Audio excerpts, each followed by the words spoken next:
وَمَا أَرْسَلْنَاكَ إِلَّا رَحْمَةً لِلْعَالَمِينَ. Assalamualaikum warahmatullahi wabarakatuh. Alhamdulillahi rabbil alamin. Assalatu wassalamu ala rasulillah wa ala alihi wa ashabihi wa man tabi'ahum bi ihsanin ila yaumiddin. Amma ba'd.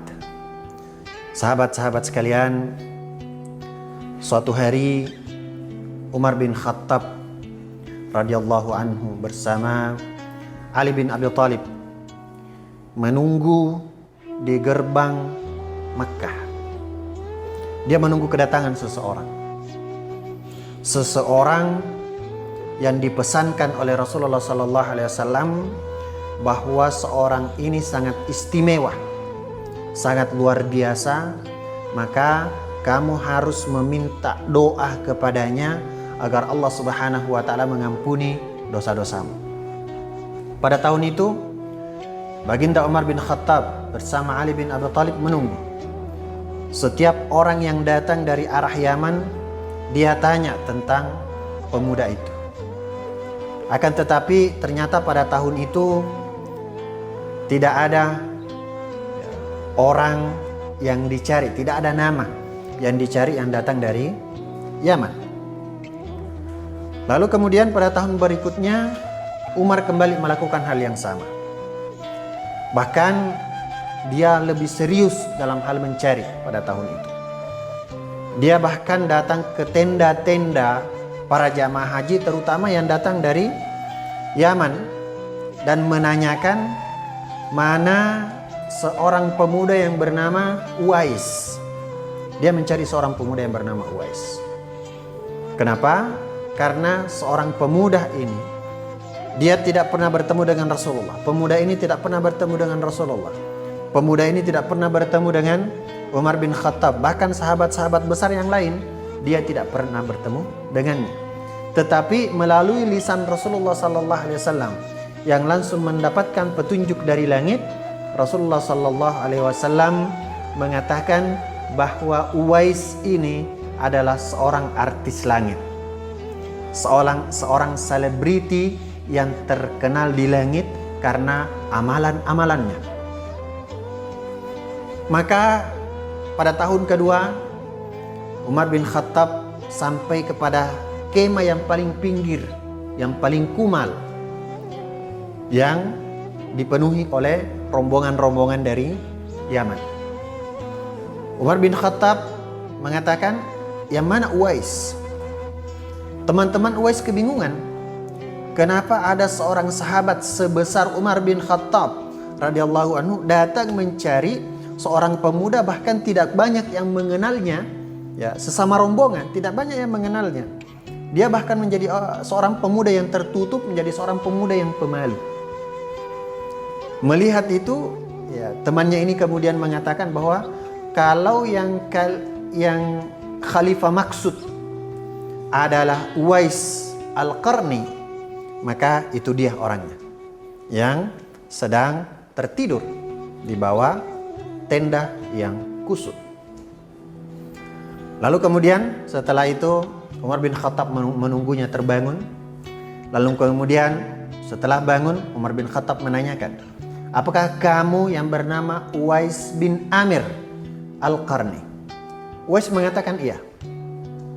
Lalu Umar mengatakan bahwa Rasulullah SAW berpesan kepada saya agar saya meminta doa kepadamu. Maka Uwais Al-Qarni kemudian berdoa kepada Allah Subhanahu wa taala agar mengampuni dosa-dosa Umar radhiyallahu anhu. Sahabat-sahabat sekalian, seorang Uwais Al-Qarni di dalam riwayat dikatakan bahkan dia mempunyai penyakit kulit di seluruh tubuhnya. Maka secara sosial dia direndahkan di tengah-tengah masyarakat. Dia tidak punya kedudukan. Dia tidak dikenal oleh orang-orang, bahkan oleh orang-orang yang ada di sekitarnya sekalipun. Akan tetapi Uwais Al-Qarni adalah seorang idola, seorang artis, selebriti di langit yang dikenal oleh para malaikat. Bahkan Allah Subhanahu wa taala menyampaikan kepada Rasulullah sallallahu alaihi wasallam agar menyuruh Umar untuk mencarinya. Sahabat-sahabat sekalian, apa yang dilakukan oleh Uwais Al-Qarni sehingga dia mempunyai pengikut di langit begitu banyak. Sahabat-sahabat sekalian, dia adalah orang yang sangat berbakti kepada ibundanya. Semua kebutuhan-kebutuhan ibundanya dia penuhi. Sampai suatu hari ibundanya mengatakan, "Wahai Uwais, sesungguhnya usiaku sepertinya tidak akan lama lagi. Saya mau menunaikan haji." Uwais Al-Qarni sebagai seorang pemuda miskin yang juga orang tuanya tidak mewariskan apa-apa kepadanya. Ayahnya tidak mewariskan apa-apa kepadanya. Berpikir keras. Bagaimana mungkin saya bisa mengantar ibu saya untuk berhaji, padahal berhaji dari Yaman ke Makkah membutuhkan kendaraan. Tetapi Uwais tidak habis pikir pada saat itu.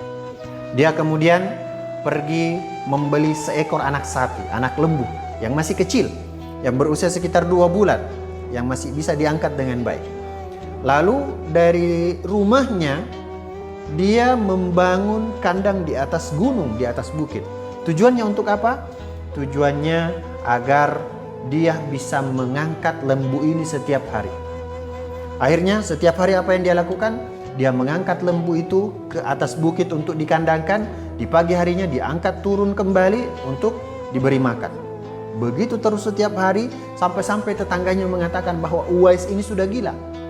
Kenapa dia membuat kandang di atas bukit, padahal orang-orang membuat kandang di sekitar padang rumput. Tetapi ternyata 8 bulan kemudian sapi ini semakin besar, semakin berat, berusia 1 tahun, dan dia seberat orang dewasa. Dan 8 bulan lamanya, sahabat-sahabat sekalian, akhirnya Uwais dengan mudah mengangkat seekor sapi yang berusia 1 tahun untuk naik bukit. Dan pada saat itu dia sudah punya otot yang kuat, dia sudah punya badan yang tegap. Untuk apa? Untuk bisa mengangkat ibunya dari Yaman menuju Makkah untuk menunaikan ibadah haji.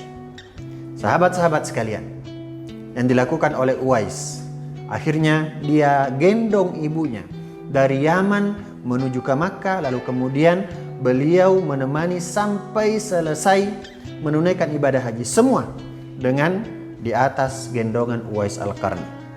Dan Uwais Al-Qarni akhirnya berdoa, "Ya Allah, ampunilah dosa dari ibu saya. Ampunilah dosa-dosa dari ibu saya." Itu saja doanya. Lalu mendengar itu ibunya mengatakan, "Ya Uwais, kenapa kamu tidak berdoa agar Allah mengampuni juga dosamu?" Maka Uwais mengatakan, "Cukuplah ridho Allah Subhanahu wa taala dan ridha ibu saya yang akan memasukkan saya ke dalam surga." Sahabat-sahabat sekalian, begitu banyak di tengah-tengah kita, di sekitar-sekitar kita, di samping kiri kanan kita, mungkin saja dia adalah artis-artis langit. Dengan pahala-pahala, dengan amalan-amalan yang dia lakukan. Kita baru saja tertimpa musibah. Dengan jatuhnya pesawat Sriwijaya memunculkan artis Kapten Afwan dengan berbagai amalan-amalannya. Kita baru saja tertimpa musibah gempa Sulbar memunculkan artis Dr. Adriana. Dan setiap kali ada musibah-musibah atau kejadian-kejadian apapun memunculkan nama-nama orang yang selama hidupnya melakukan kebaikan-kebaikan. Artinya apa? Sahabat-sahabat sekalian, jangan pernah berhenti melakukan kebaikan dan jangan melakukan kebaikan agar dinilai oleh makhluk. Karena sekecil apapun kebaikan yang kita lakukan dinilai di sisi Allah Subhanahu wa taala, dan bisa jadi dengan pahala-pahala kebaikan-kebaikan yang Anda lakukan sekecil apapun, Anda semakin terkenal di langit meskipun Anda tidak terkenal di dunia. Demikian sahabat-sahabat sekalian. Assalamualaikum warahmatullahi wabarakatuh. وَمَا أَرْسَلْنَاكَ إِلَّا رَحْمَةً لِلْعَالَمِينَ